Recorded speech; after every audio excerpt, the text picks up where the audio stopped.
የሆድ ስብን ለማጥፋት በየቀኑ መበላት ያለባቸው 10 የቁርስ ምግቦች። ሰውነቶ ከእንቅልፎ በነቁ በመጀመሪያዎቹ ጥቂት ሰዓታት ውስጥ ስብ በከፍተኛ ብቃት እንደሚያቃጥል ያውቁ ነበር? አብዛኛው ሰው የመጀመሪያውን ጉርሻ ሲጎርስ በስህተት ይህንን ስርዓት ያዛባዋል። ይህ የሆነበት ምክንያት የቀኑ የመጀመሪያ ምግቦ ለሰውነቶ ከሁለት ነገሮች አንዱን ስለሚነግረው ነው። ለኃይል ስብ አቃጥል ወይም ደግሞ የበላኸውን ምግብ እንደ ስብ አስቀምጥ። ግትር የሆድ ስብን ለማጥፋት ከሚሞክሩ በ10 ሺህ የሚቆጠሩ ሰዎች ጋር ተሞክሮ ከታየው ፈጣን ውጤቶች አንዱ የቀኑን የመጀመሪያ ምግብ ስናስተካክል የሚመጣው ለውጥ ነው። ስለዚህ በዚህ ቪዲዮ ውስጥ ሰውነቱ የሆድ ስብን እንዲያቃጥል በተግባር የሚያሳዩትን 10 ምርጥ የቁርስ ምግቦችን አሳዩታለሁ። የአንዳንዱ ምግብ በሰውነቱ ውስጥ ምን እንደሚሰራና የስብ ማቃጠል ጥቅሙን በስህተት እንዳያጠፉት እንዴት በትክክል መጠቀም እንዳለቦት አብራራለሁ። መጨረሻም መብላት ባልፈለጉባቸው ጠዋቶች እንኳን ሜታቦሊዝሞን የምግብ መፈጨት ስርዓቶን እንዴት እንደሚጠብቁ አጋራችኋለሁ። አንደኛ፣ እንቁላል ለጉበት ጤናና ለጡንቻ ግንባታ። በመጀመሪያ አብዛኛው ሰው መኖሩን እንኳን የማይገነዘበውን ትልቅና የተደበቀ የስብ መቀነስ ማነቆን ማስተካከል እንፈልጋለን። እሱም የተዳከመ ጉበት ነው። ብዙ ሰዎች የሆድ ስብ ስለ ካሎሪ ብቻ እንደሆነ ያስባሉ። ነገር ግን ጉበቶ ስብ ይቃጠል ወይም ይቀመጥ የሚለውን የሚወስነው አካል ነው። ስብ በራሱ በጉበት ውስጥ መከማቸት ከጀመረ ሁሉም ነገር ይዘገያል። በተለይም በወገቡ አካባቢ። አሁን ያለው ችግር ከ50 ዓመት በላይ የሆኑ አብዛኞቹ አዋቂዎች በተወሰነ ደረጃ የስብ ጉበት ፋቲ ሊቨር ችግር አለባቸው። ነገር ግን አያውቁትም። ምንም ህመም የለውም። ግልጽ የሆነ የማስጠንቀቂያ ምልክቶችም የሉትም። ዝም ብለው ስብ እየጨመሩ ይሄዳሉ። ለምን እንደሆነ ግን ሊረዱት አይችሉም። ይሁን እንጂ የጉበት ስብን የማጽዳት ችሎታ በቀጥታ የሚደግፍ አንድ የቁርስ ምግብ አለ። እሱም እንቁላል ነው። የእንቁላል አስኳል ኮሊን የተባለ ንጥረ ነገሮች ከሚገኙባቸው የበለጸጉ የተፈጥሮ ምንጮች አንዱ ነው። ኮሊን ጉበቶ ስብን አሽጎ እንዲያስወግድና እንዲያቃጥል ይረዳዋል። በቂ ኮሊን ከሌለ ስብ በጉበት ውስጥ ይከማቻል። እናም በሌሎች የሰውነት ክፍሎች ስብን ማጥፋት ከባድ ይሆናል።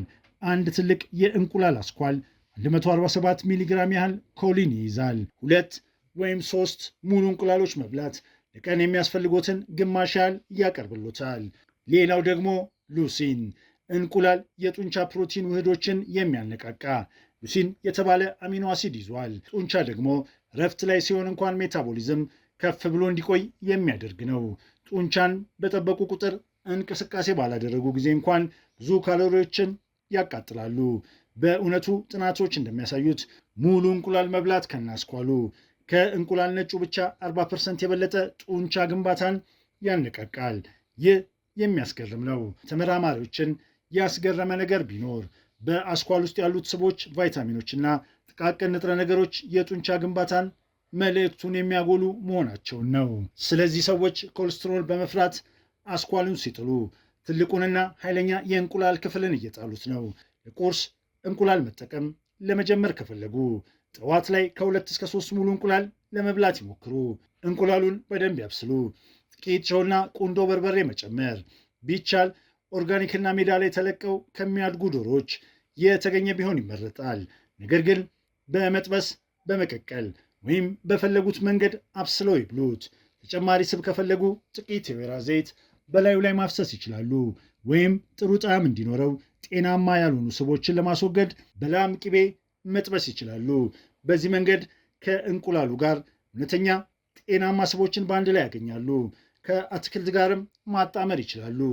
የተጠበሰ ስፒናች፣ የተከተፈ አቮካዶ ወይም ደግሞ ተጨማሪ ፋይበር ከፈለጉ በበቀለ እህል የተዘጋጀ ዳቦ እንደ ጎንዮሽ ምግብ መጠቀም ይችላሉ።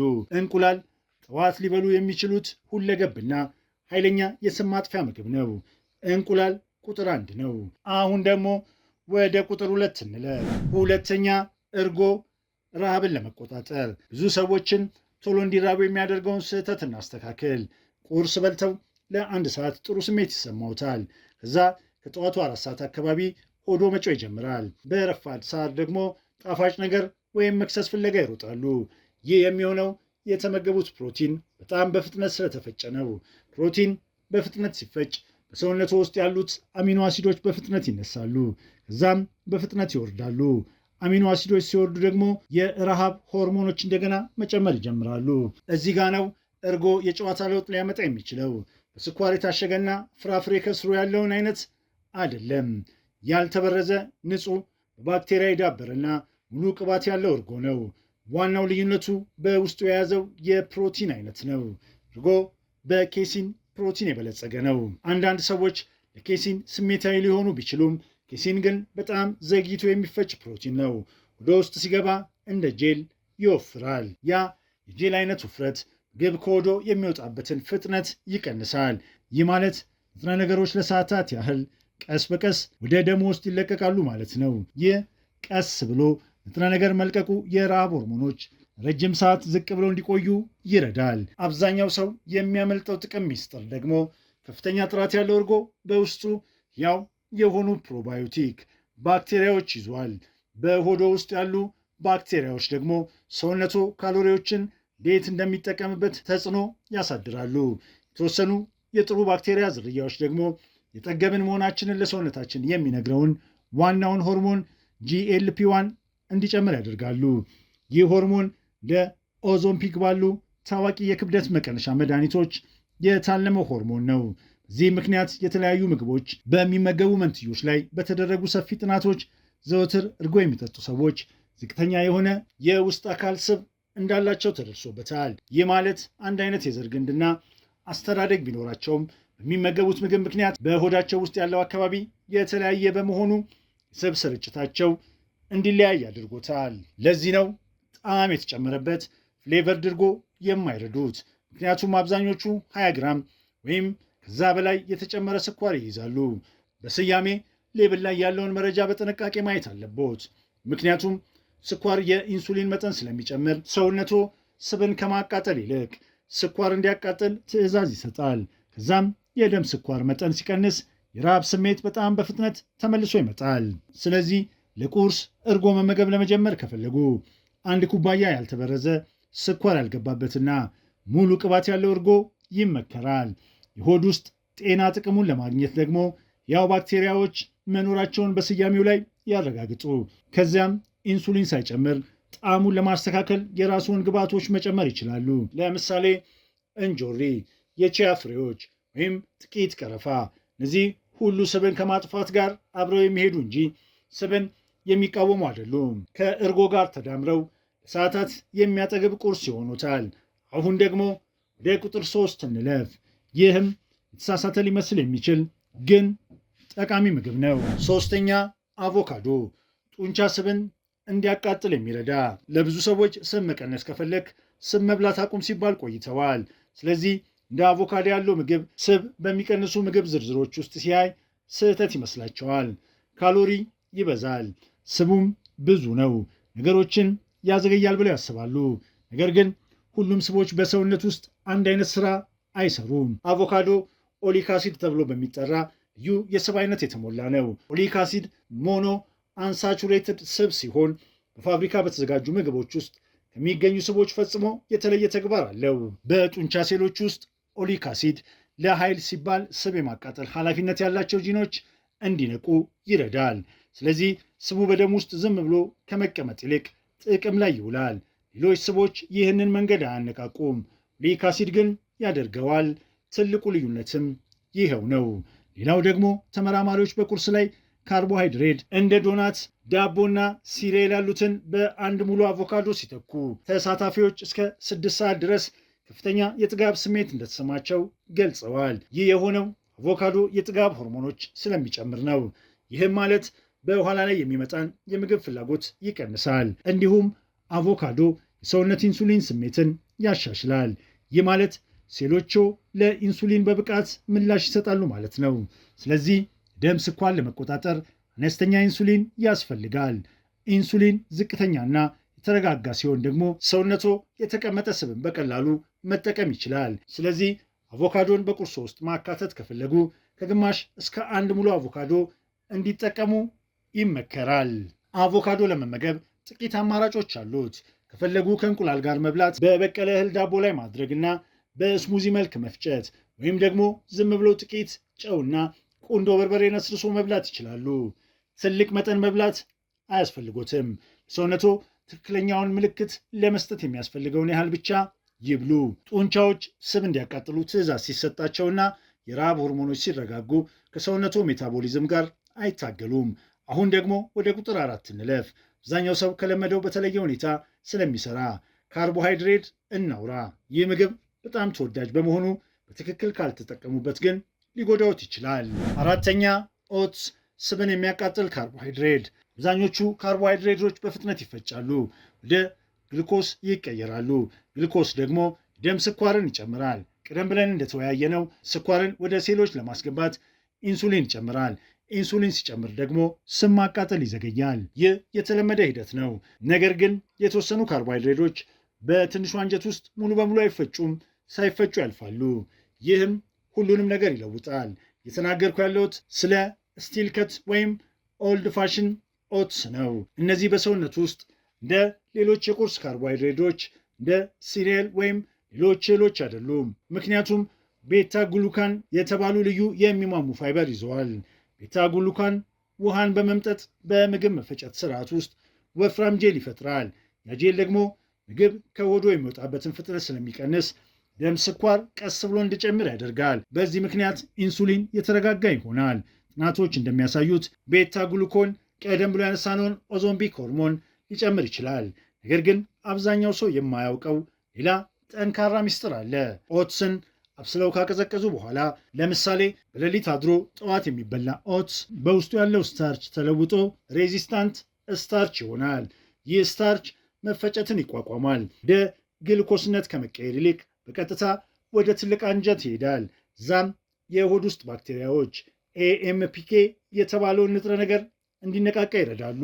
ኤኤምፒኬ ማለት ሰውነት ስፖርት ሲሰሩ ወይም ሲጾሙ የሚያበራ የኃይል ቁልፍ ነው። ኤኤምፒኬ ሲበራ ሰውነቶ ስብ ማቃጠልን ይጨምራል፣ እንዲሁም የኢንሱሊን ስሜት ያሻሽላል። ስለዚህ ኦትስን የሚያዘጋጁበት መንገድ ስብ የማቃጠል ኃይሉን ይወስነዋል። ማስጠንቀቂያ፣ ኢንስታንት ኦትስ ይህንን ጥቅም አይሰጥም። ብዙውን ጊዜ አስቀድሞ የተቀነባበረ ብዙ ስኳር የተጨመረበትና ጸረ ተባይ ኬሚካሎች ሊኖሩት የሚችል ነው። ስለዚህ የተሳሳተውን አይነት የመግዛት ስህተት አይስሩ። ለቁርስ የሚያስፈልጉት ግማሽ ኩባያ የሚሆን ከተቻለ በዘር ያልተለወጠ ነን ጂኤምኦ እና ኦርጋኒክ የሆነውን መግዛት በጣም አስፈላጊ ነው። ማለስለስ ከፈለጉ ግማሽ ኩባያ ኦትስ ላይ የሚበቃውን ያህል ውሃ፣ ያልበሰለ የአልመንድ ወተት ወይም ደግሞ ያልተበረዘ እርጎ በመጨመር መጠቀም ይችላሉ። ይህ ጥሩ ጅምር ነው። አብዛኛውን ጊዜ የቫኒላ፣ የስትሮቨሪ ወይም የቸኮሌት ጣዕም ያለው የኮላጅንና የመልቲ ቪታሚን ዱቄት መቀላቀል ይችላሉ። ይህ በውስጡ የጣፋጭነት ብዙ ንጥረ ነገሮችና ለጥጋብ የሚረዳ ተጨማሪ ፕሮቲን ስለሚኖረው የኦትሱን ጣዕም እጅግ አስደናቂ ያደርገዋል። ስለዚህ ያዋሃዱ፣ ይሸፍኑትና ሌሊቱን ሙሉ ፍሪጅ ውስጥ ያቆዩት። ጠዋት ላይ እንደቀዘቀዘ መብላት ይችላሉ፣ ወይም ከፈለጉ ማሞቅ ይችላሉ። ልክ እንደ እርጎ ሁሉ የሚፈልጉትን ተጨማሪ መጨመር ይችላሉ። የቺያ ፍሬዎች፣ እንጆሪዎች፣ ቀረፋ ወይም ጥራት ያለው የፕሮቲን ዱቄት። ዋናው ነገር የሚጨምሩት ነገር ኢንሱሊንን ከፍ አድርጎ ስብን እንዳያስቀምጥ መጠንቀቅ ነው። አሁን ደግሞ ስኳርን ከመቆጣጠር አልፈን ወደ አምስተኛው ነጥብ እንሂድ። ይህም የስብ ሴሎችን ባህሪ ወደ መለወጥ ነው። አምስተኛ ቤሪዎች፣ የስብ ሴሎችን ባህሪ ለመቀየር። አብዛኞቹ ሰዎች የስብ ሴሎች ዝም ብለው ምግብ የሚያከማቹ ሳጥኖች ይመስሏቸዋል። ነገር ግን ሰውነቱ የተለያየ የስብ አይነቶች አሉት። ነጭ ስብ ዋይት ፋት አብዛኛው ሰው የሚያውቀው አይነት ሲሆን በዋነኛነት ኃይል ያከማቻል። ቡናማ ስብ ብራውን ፋት፣ ይህ ደግሞ ሙቀት ለማመንጨት ኃይልን፣ ስብን ያቃጥላል። እድሜያችን እየጨመረ ሲሄድ እዚህ ቡናማ ስብ መጠን እየቀነሰ ይሄዳል። ይህም ካሎሪን ማከማቸት ቀላል፣ ማቃጠል ደግሞ ከባድ እንዲሆን ያደርጋል። ነገር ግን ስብ ሴሎቹ ዝም ብለው ከማከማቸት ይልቅ ኃይልን እንዲጠቀሙ የሚቀሰቅስ የቁርስ ምግብ አለ። እሱም ቤሪዎች ናቸው። ለምሳሌ ብሉቤሪ፣ ራስቤሪ፣ ብላክቤሪ እና ስትሮቤሪ። ቤሪዎች ጥልቅ ቀይና ወይን ጠጅ ቀለም እንዲኖራቸው የሚያደርገው አንቶሲያኒን የተባለ የተፈጥሮ የእጽዋት ውህድ ይዘዋል። አንቶሲያኒን ሴሎችን ከጉዳት የሚጠብቁ ኃይለኛ አንቲኦክሲዳንቶች ናቸው። ለስብ መቀነስ ልዩ የሚያደርጋቸው ደግሞ በየቀኑ ሲወሰዱ ከሌሎች ፍራፍሬዎች በተለየ መልኩ የክብደት መጨመርን መከላከላቸውና ስብን መቀነሳቸው ነው። በ2734 ተመሳሳይ ሴት መንትዮች ላይ በተደረገ ጥናት ከፍተኛ አንቶሲያኒን የሚመገቡ መንትዮች ከሌሎቹ ከ3 እስከ 9% ያነሰ የሰውነት ስብ፣ የሆድ ስብ መጨመር እንዳላቸው ተረጋግጧል። ከሁሉም ቤሪዎች ደግሞ ብሉቤሪ ከፍተኛ ውጤት አሳይተዋል። ስድስተኛ የቺያ ፍሬዎች ለረጅም ሰዓት ጥጋብ። ቀጥሎ ስድስተኛው ነጥብ ላይ ደርሰናል። ይህም ስብ ማቃጠልን በሌላ መንገድ የሚያግድ ችግርን የሚፈታ ነው። ይህም በቶሎ መራብ ነው። ቁርስ ይበላሉ፣ ይደካሉ። ነገር ግን ከ2 ሰዓት በኋላ ምግቡ በፍጥነት ተፈጭቶ ስለሚያልቅ ድጋሚ ስለ ምግብ ማሰብ ይጀምራሉ። እዚህ ጋር ነው የቺያ ፍሬዎች ጠቀሜታ የሚመጣው። የቺያ ፍሬዎች ፈሳሽን የመምጠጥ ባህሪ ያላቸው፣ ፈሳሽ ሲመጡ ደግሞ መጠናቸው ይጨምራል። ወደ ውስጥ ሲገቡ ቦታ ይይዛሉ። ያ የያዙት ቦታ ደግሞ ጠግብ ያለው የሚል ምልክት ለሰውነቱ እንዲሰጥ ያደርጋል። ይህ ማለት ብዙ ካሎሪ ሳይጨምሩ ለረጅም ሰዓት የጥጋብ ስሜት እንዲሰማዎት ያደርጋል ማለት ነው። በአንድ ጥናት ላይ በእርጎ ውስጥ የተጨመረ አንዲት የሾርባ ማንኪያ የቺያ ፍሬ ብቻ በሚቀጥለው የምግብ ሰዓት የሚወሰደውን ካሎሪ በ25% ቀንሶታል። ያ ሁሉ ለውጥ የመጣው በአንዲት የሾርባ ማንኪያ ብቻ ነው። ጥቅሙ ግን በዚህ ብቻ አያበቃም። የቺያ ፍሬዎች ፈሳሽ መጠው ሲያብጡ ወደ ጄልነት ይቀየራሉ። በአንድ ብርጭቆ ውስጥ ጨምረው ለ15 ደቂቃ ቢተዉት ምን ማለት እንደሆነ በተግባር ያዩታል። ያ ጄል የምግብ መፈጨት ሂደትን ያዘገያል። ይህም ምግብ በሰውነቶ ውስጥ ቀስ ብሎ እንዲጓዝ ያደርጋል። የምግብ መፈጨት መዘግየት ደግሞ የተረጋጋ ኃይል እንዲኖሩትና ድንገተኛ የስኳር መጨመርና መውረድ እንዳይከሰት ይረዳል። ስለዚህ በረፋድ ሰዓት መክሰስ ፍለጋ የመንከራተት ዕድሎ ይቀንሳል። እንዴት እንጠቀም? ለቁርስ ከ1 እስከ 2 የሾርባ ማንኪያ ለመጠቀም ይሞክሩ። እስከ 3 ማንኪያ መሄድ ይችላሉ። ነገር ግን ከዛ በላይ ከሆነ የምግብ መፈጨት ችግር እንደ ድርቀት ወይም መቆርቆር ሊያመጣ ስለሚችል ይጠንቀቁ። በእርጎ ውስጥ ማማሰል፣ በኦቨርናይት ኦትስ ውስጥ መጨመር ወይም በስሙዚ ውስጥ መፍጨት ይችላሉ። ተመራጭ አጠቃቀም 2 የሾርባ ማንኪያ ቺያ ከግማሽ ኩባያ ወተት ጋር በመቀላቀል ሌሊቱን ማሳደር። ልክ እንደ ኦትስ ሁሉ ጣዕሙን ለማስተካከል የኮላጅንና ቫይታሚን ዱቄቶች መጨመር። ማሳሰቢያ፣ የቺያ ፍሬዎችን ዝም ብለው በደረቁ በሻይ ማንኪያ ይዋጡ። በጉሮሮ ወይም በጥርሶ ላይ ሊጣበቅ ስለሚችል ለደህንነቱ ስጋት ሊሆን ይችላል። ይልቁንም ቢያንስ ለ10 ወይም 15 ደቂቃ በፈሳሽ ውስጥ ዘፍዝፈው ይቆዩ። በውሃ ውስጥ ዘፍዝፈው የቺያ ውሃ በማድረግ መጠጣት ወይም ከምግብ ጋር ቀላቅሎ መብላት ይቻላል። ያ ጄል እንዲሰራ ሲፈቅዱለት የበለጠ ጥቅምና የተሻለ ይዘት ያገኛሉ። 7ኛ የበቀለ እህል ዳቦ። ቁርስ 7 አብዛኛው ሰው የሆድ ስብን ለማጥፋት ሲል ሙሉ በሙሉ መተው ያለበት የሚመስለው ምግብን እናንሳ። እሱም ዳቦ ነው። ለብዙ ሰዎች ዳቦ እንደ ጠላት ነው የሚታየው። የምናወራው ስለ ነጭ ዳቦ፣ ስለ ሙፊን ወይም በየቡና ቤቱ ስለሚሸጥ ቤግልስ ከሆነ ስህተት የለቦትም። አብዛኞቹ በጣም በፍጥነት ነው የሚፈጩት። እነሱን ሲበሉ ደግሞ ስኳሮ በፍጥነት ይጨምራል፣ ስብ ማቃጠል ይቆማል። ነገር ግን ሁሉም ዳቦዎች አንድ አይነት አይደሉም። ክብደትን ለመቀነስ ትልቅ ጥረት እያደረጉ ከሆነ ትኩረቶ ዳቦ ላይ ባይሆን ይመረጣል። ነገር ግን የበቀለ እህል ዳቦ ስፕራውድ ብሬድ ከመደበኛው ዳቦ መሰረታዊ ልዩነት አለው። ይህ ዳቦ የሚዘጋጀው ማብቀል ከጀመሩ እህሎች ነው። ሙሉ እህሎች እንደ ስንዴ፣ ገብስ ወይም ኩዌኖል ያሉ በውሃ ውስጥ የተነከሩና እንዲበቅሉ የተፈቀዱ ከመድረቃቸውና ከመፈጨታቸው በፊት የእድገት ሂደቱን ያስጀምራሉ። ይህ ሂደት የንጥረ ነገር ባዮአቫል ይጨምራል፣ የመፈጨት አቅምን ያሻሽላል፣ እናም ፊቲክ አሲድ ይሰብራል። ይህም ቪታሚኖችንና ማዕድናትን ሰውነት በቀላሉ እንዲስብ ያደርገዋል።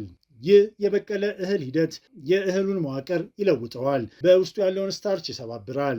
ፕሮቲን ለሰውነት ይበልጥ ዝግጁ ይሆናል። ፋይበሩም ለመፈጨት ቀላል ይሆናል። በዚህ ምክንያት እንደ መደበኛ ዳቦ የደም ስኳር አይመታውም። በአንድ ክሊኒካዊ ጥናት ላይ የተለያዩ ዳቦዎች ተነጻጽረው ነበር። የበቀለ እህል ዳቦ ከሁሉም ዳቦዎች ያነሰ የደም ስኳር ምላሽ አስመዝግበዋል። ከነጭ ዳቦ፣ ከብዙ እህል ከተሰራ ዳቦ አልፎ ተርፎም ከሳውርዶ ያነሰ ውጤት አሳይተዋል። ይህም የሰውነት የካርቦሃይድሬት መጠናቸው እኩል በሆነበት ሁኔታ ጭምር ነው። ይህም ማለት ልዩነቱ ስለ ካርቦሃይድሬት ማነስ ብቻ ሳይሆን ሰውነታችን ምግቡን በሚጠቀምበት መንገድ ላይም ጭምር ነው። ይህ በጣም አስፈላጊ ነው፣ ምክንያቱም ግባችን ሁሉንም ካርቦሃይድሬት ማስወገድ ሳይሆን በእኛ ላይ ጉዳት የሚያደርሱትን መምረጥ ነው። የበቀለ እህል ዳቦ በአንድ ቁራጭ ውስጥ ከመደበኛው ዳቦ የበለጠ ፕሮቲንና ፋይበር ይሰጡታል። ለምሳሌ አንድ ቁራጭ የበቀለ እህል ዳቦ 80 ካሎሪ፣ 5 ግራም ፕሮቲንና 3 ግራም ፋይበር አለው። ይህንን በግምት ከ250 እስከ 300 ካሎሪ፣ 50 ግራም በፍጥነት የሚፈጭ ካርቦሃይድሬት ካለውና ምንም ፋይበርና ፕሮቲን ከሌለው ቤግል ጋር ያነጻጽሩት። ሁለቱም በአንድ የምግብ ዘርፍ ቢመደቡም በሰውነት ላይ ያላቸው ውጤት ግን ፍጹም የተለያየ ነው። ሌላው ምናልባት የማያውቁት አስደሳች ነገር ዳቦን አቀዝቅዞ ፍሪዚንግ ከዛም ቶስቲንግ የደም ስኳር ምላሽን ይበልጥ ይቀንሳል። በአንድ ጥናት መሰረት ዳቦን አቀዝቅዞ ቶስት ማድረግ የደም ስኳር መጨመርን ከትኩስ ዳቦ ጋር ሲነጻጸር እስከ 39% ይቀንሳል። የበቀለ እህል ዳቦዎች ብዙውን ጊዜ በረዶ ሆነው ስለሚሸጡ በቀጥታ ከፍሪጅ አውጥተው ቶስት ሲያደርጉት ያንን ጥቅም በራሱ ስር ያገኙታል፣ ያለምንም ተጨማሪ ወጪ ወይም ጥረት። እንዴት እንጠቀም? በቁርሶ ውስጥ ማካተት ከፈለጉ በአንድ ቁራጭ ብቻ ይወሰኑ። በረዶ እንደሆነ ቶስት ያድርጉትና ሁልጊዜም ከፕሮቲን ወይም ከጤናማ ስብ ጋር ያጣምሩት። በላዩ ላይ እንቁላል፣ አቮካዶ፣ የለውዝ ቅቤ ወይም ሳልመን አሳ ማድረግ ይችላሉ። ዳቦ የምግብ ዋና አካል ሳይሆን ለማጀቢያ መሆን አለበት። ብቻውን እንዲበላ አይመከርም። የበቀለ እህል ዳቦም ቢሆን ብቻውን ከተበላ የደም ስኳርን ከፍ የማድረግ ዕድሉ ሰፊ ነው። ስለዚህ ዳቦን ከሌሎች ምግቦች ጋር ማጣመር የምግብ መፈጨትን ያዘገያል፣ እንዲሁም ኃይሉ የተረጋጋ እንዲሆን ያደርጋል። ስብን ለማጥፋት ዳቦን ሙሉ በሙሉ መተው የለቦትም። ለተወሰነ ጊዜ ላለመብላት መወሰን ይችላሉ። ነገር ግን መልሰው ሲጀምሩት በእርሶ ላይ ጉዳት የማያደርሰውን አይነት መምረጥ ብቻ ነው የሚጠበቅቦት። ቀጥሎ ደግሞ ዋናውን ቁርስ ከመጀመሩ በፊት በተለይም በጣም ተርበው ለቁርስ የሚነቁ ከሆነ ሊጠቀሙት የሚችሉትን ነገር እኔይ። በጣም ተርበው ምግብ ሲጀምሩ በፍጥነት ይበላሉ፣ ትላልቅ ጉርሻዎች ይጎርሳሉ፣ እናም ካቀዱት በላይ ይበላሉ። ይህም ምግብ በሰውነቱ ላይ ከባድ ጫና እንዲፈጠር ያደርጋል። 8ኛ ግሬፕ ፍሩት የምግብ ፍላጎትን ለመቆጣጠር ያንን የረሃብ ስሜት ቀነስ ለማድረግ አንድ ቀላል መንገድ ቁርስ ከመብላቱ ከ20 እስከ 30 ደቂቃ በፊት ግማሽ ግሬፕ ፍሩት መብላት ነው። ግሬፕ ፍሩት በአብዛኛው ውሃና ፋይበር ስለሆነ ብቻውን ቀጥሎ በሚበሉት ምግብ ላይ የሚወስዱትን የካሎሪ መጠን ይቀንሳል። ነገር ግን ከጥጋብ ባለፈ ሌላም ጥቅም አለው። ግሬፕ ፍሩት በውስጡ ናሪንጌኒን የተባለ የተፈጥሮ ውህድ ይዟል። ተመራማሪዎች ይህንን ንጥረ ነገር ጉበት ስኳርን በብቃት እንዲያስተናግድ እንደሚረዳና ረፍት ላይ ሲሆኑ እንኳን ሰውነቶ የሚያቃጥለውን ካሎሪ በትንሹ እንደሚጨምር ደርሰውበታል። የክብደት መቀነስ በክሊኒካዊ ሙከራ ከምግብ በፊት ግሬፕ ፍሩት የሚመገቡ ሰዎች በ12 ሳምንት ውስጥ ምንም አይነት ሌላ የምግብ ለውጥ ሳያደርጉ ከ1.5 እስከ 2 ኪሎ ግራም ያህል ቀንሰዋል። እንዲሁም ከምግብ በኋላ ያላቸው የኢንሱሊን መጠን ዝቅተኛ መሆኑ ተረጋግጧል። ጠቃሚ ምክሮች፣ ነጩን ክፍል አትላጡት። ግሬፕ ፍሩት ሲበሉ ፍሬውን የከበበውን መራራ ነጭ ልጣጭ ሙሉ በሙሉ አይላጡት። ያ ነጩ ክፍል ለሜታቦሊዝም ድጋፍ የሚሰጡ ንጥረ ነገሮች በብዛት የሚገኙበት ቦታ ነው። ከመድኃኒት ጋር ጥንቃቄ። ግሬፕ ፍሩት በጣም ኃይለኛ ከመሆኑ የተነሳ ከተወሰኑ መድኃኒቶች ጋር በተለይም ለኮሌስትሮልና ለደም ግፊት የሚወሰዱ ሊጋጭ ይችላል። ስለዚህ በቋሚነት መድኃኒት የሚወስዱ ከሆነ ይህንን ልምድ ከመጀመሩ በፊት ሐኪሞን ያማክሩ። በተገቢው መንገድ ከተጠቀሙት ግሬፕ ፍሩት የምግብ መጠን ለመቀነስና ስብ ማቃጠልን በለሰለሰ ሁኔታ ለመደገፍ ይረዳል። በተለይም በቁርስ ሰዓት የምግብ ፍላጎታቸውን መቆጣጠር ለሚከብዳቸው ሰዎች በጣም ጠቃሚ መሳሪያ ነው። አንዳንድ ጊዜ ሆዶ ሳይራብ ነገር ግን ጣፋጭ፣ ጨዋማ ወይም የሚቆረጠም ነገር ለምን እንደሚያምሮት አስተውለው ያውቃሉ? ይህ የረሃብ ስሜት ከሆዶ ሳይሆን ከአንጎሎ የሚመጣ ነው። ተመራማሪዎች ሄዶኒክ ሃንገር ይሉታል። ይህም ሰውነቶ ካሎሪ ፈልጎ ሳይሆን ዝም ብሎ ከምኞት ወይም ከሱሰኝነት የሚመጣ ረሃብ ነው። ብዙ ሰዎች በረፋድ ሰዓት መክሰስ ፍለጋ የሚሮጡት ለዚህ ነው። የሚገርመው ግን በቅጠላቅጠል አትክልቶች ውስጥ ይህንን አይነት ረሃብ በቀጥታ የሚቀንስ አንድ ንጥረ ነገር አለ። እሱም ታይላይኮይድ ይባላል። 9ኛ አረንጓዴ ቅጠላቅጠሎች። ታይላኮይዶች በአረንጓዴ ቅጠሎች ውስጥ የሚገኙ መዋቅሮች ናቸው። እነዚህን በበቂ ሁኔታ ሲመገቡ ሰውነቱ ስብን የሚሰብርበት ፍጥነት እንዲያዘገይ ይረዱታል። ያ በከፊል የተፈጨ ስብ ወደ ታችኛው አንጀት ሲደርስ የምግብ ፍላጎት ብቻ ሳይሆን የምግብ ምኞት የሚቀሰቅሱ ሆርሞኖች ምልክቶችን ይቀንሳል። አስደናቂ ጥናት! በ3 ወር ጥናት ውስጥ ታይላኮይድ ያለበትን የስፒናች ይዘት የተመገቡ ሴቶች ለጤና ጎጂ የሆኑ ምግቦች ጃንክ ፉድ የመመኘት ስሜታቸው በ95% ቀንሷል። አዎ 95%። በተጨማሪም ከሌሎች በበለጠ ክብደት መቀነስ ችለዋል። ምንም አይነት ተጨማሪ የአእምሮ ጥንካሬ ሳይጠይቅባቸው በምግብ መካከል መክሰስ የመብላት ፍላጎታቸው ጠፍቷል። ጥጋብና ጡንቻ። ለምሳሌ 1 ኩባያ ጥሬ ስፒናች 7 ካሎሪ ብቻ ነው ያለው። ይህ ማለት 2 ትልቅ እጅ ሙሉ ስፒናች በስሙዚ ውስጥ ቢጨምሩ የካሎሪ መጠኑን ሳይጨምሩ ሆዶ እንዲሞላና የጥጋብ ምልክት ለአንጎሎ እንዲላክ ያደርጋሉ። ደም ስኳር ምንም ስጋት የለውም። ከ50 ዓመት በላይ ለሆኑ አዋቂዎች ደግሞ ሌላ ጥቅም አለው። እነዚህ ቅጠሎች ተፈጥሯዊ ናይትሬትስ ይዘዋል። እነዚህ በሰው ሰራሽ መንገድ በተቀነባበሩ ስጋዎች ውስጥ እንዳሉት ጎጂ ናይትሬቶች አይደሉም። ተፈጥሯዊዎቹ ናይትሬቶች ደም ዝውውርና የጡንቻ ብቃት ያሻሽላሉ። በጥናቱ መሰረት አረንጓዴ ቅጠላቅጠል መመገብ ከጥቂት ሰዓት በኋላ የጡንቻ ጉልበት ይጨምራል። ተጨማሪ ቁርስ ዘዴዎች 1 ወይም 2 እጅ ሙሉ ስፒናች ወይም ኬል፣ ከግማሽ እስከ 1 ኩባያ ቤሪዎች። ስኳር ስለሚበዛባቸው ሙዝ ወይም ሌሎች ፍራፍሬዎችን ባይጨምሩ ይመረጣል። 1 ማንኪያ የኮላጅን ፕሮቲን ዱቄት፣ በመንክፍሩት የጣፈጠ ቢሆን ይመረጣል። በበረዶና በሚወዱት የለውዝ ወተት ፈጭተው ይጠጡ። ይህ ቀላል ስሙዚ ስብን ለማጥፋትና ጥጋብ እንዲሰማዎት ብቻ ሳይሆን ለቀኑ ቀሪ ሰዓታት የጡንቻውን አፈጻጸም ይደግፋል። በተጨማሪም ኮላጅኑ ለመገጣጠሚያዎች። ኮላጅን የሆድ ዕቃን ግድግዳ ለመጠገን ይረዳል። በተጨማሪም እንደ ወተት ፕሮቲን ላክቶስ ስለሌለው የኢንሱሊን መጠን አይጨምርም። በስሙዚ ውስጥ አንዳንድ ጤናማ ስቦችን ለመጨመር ይሞክሩ። ለምሳሌ ስኳር የሌለው የኮኮናት ወተት፣ የአልመንድ ወተት ወይም 1 የሾርባ ማንኪያ የኮኮናት ዘይት። ስኳር ያለባቸውን ወተቶች፣ ጣዕም ያለባቸውን ክሬሞች ፍሌቨርድ ክሬምስ ወይም የዘር ዘይት ሲድ ኦይልስ ያለባቸውን አነስተኛ ቅባት ያላቸው ተተኪዎችን ያስወግዱ። 10ኛ ቡና ሜታቦሊዝምን ለማነቃቃት። ቁርስ ላይ ስለሚጠጣ ነገር ካነሳን ሁሉም ሰው ማለት ይቻላል በእጁ ስለሚይዘው መጠጥ እናውራ። ቡና ጥሩ ወይም መጥፎ ነው ብለው ከመደምደሞ በፊት አጠቃቀሙ ላይ እንደሚወሰን ይረዱ። ጥቁር ቡና ብቻውን ስብን ማቃጠል ይደግፋል። ካፌን ስብን ማንቀሳቀስ ፋት ሞቢላይዜሽን። ካፌን የነርቭ ስርዓቱ የተከማቸን ስብ ወደ ደሞ እንዲለቅ ምልክት ይሰጣል። ሰውነቶን ካንቀሳቀሱ ወይም ንቁ ከሆኑ ያ የተለቀቀ ስብ ለኃይል ይውላል። ሜታቦሊዝም መጨመር። ቡና ከጠጡ በኋላ ለጥቂት ሰዓታት የሜታቦሊዝም ፍጥነቱ ይጨምራል። ሰዎች ቡና ሲጠጡ ንቁ የሚሆኑትና ሙቀት የሚሰማቸው ለዚህ ነው። ነገር ግን ብዙ ሰዎች ጣዕም ያላቸው ሲረፖች፣ ስኳር ወይም ጣፋጭ ክሬሞች በመጨመር የቡናውን ጥቅም ያጠፉታል። እነዚህ የደም ስኳር ስለሚጨምሩ ስብ ማቃጠልን ያቆማሉ። ስለዚህ ቡናን እንደ መሳሪያ ለመጠቀም ከፈለጉ ጥቁር ቡና ይጠጡ፣ ወይም በጣም ካስፈለጎት ስኳር የሌለው ወተት በጥቂቱ ይጨምሩ። ቁርስ የመብላት ፍላጎት በሌሎት ጠዋቶች መጠቀም የሚችሉ ዘዴ ይኸውልዎት። በምግብ ፋንታ ልዩ ቡና ማዘጋጀት። ኦርጋኒክ ቡና ውስጥ ሞሪንጋ 1 የሾርባ ማንኪያ፣ በሳር ከሚያድጉ ላሞች የተገኘ ቅቤ፣ 1 የሾርባ ማንኪያ የኮኮናት ዘይትና 1 ማንኪያ የኮላጂን ፕሮቲን መጨመር። ሁሉንም አዋህደን አረፋ እስኪወጣው እንፈጨዋለን። ስቦቹ የደም ስኳር ሳይጨምሩ የተረጋጋ ኃይል ይሰጣሉ። ኮላጂኑ ደግሞ ጡንቻን የሚጠብቁ አሚኖ አሲዶች ይሰጣሉ። ስኳር ስለሌለው ኢንሱሊን አይጨምርም።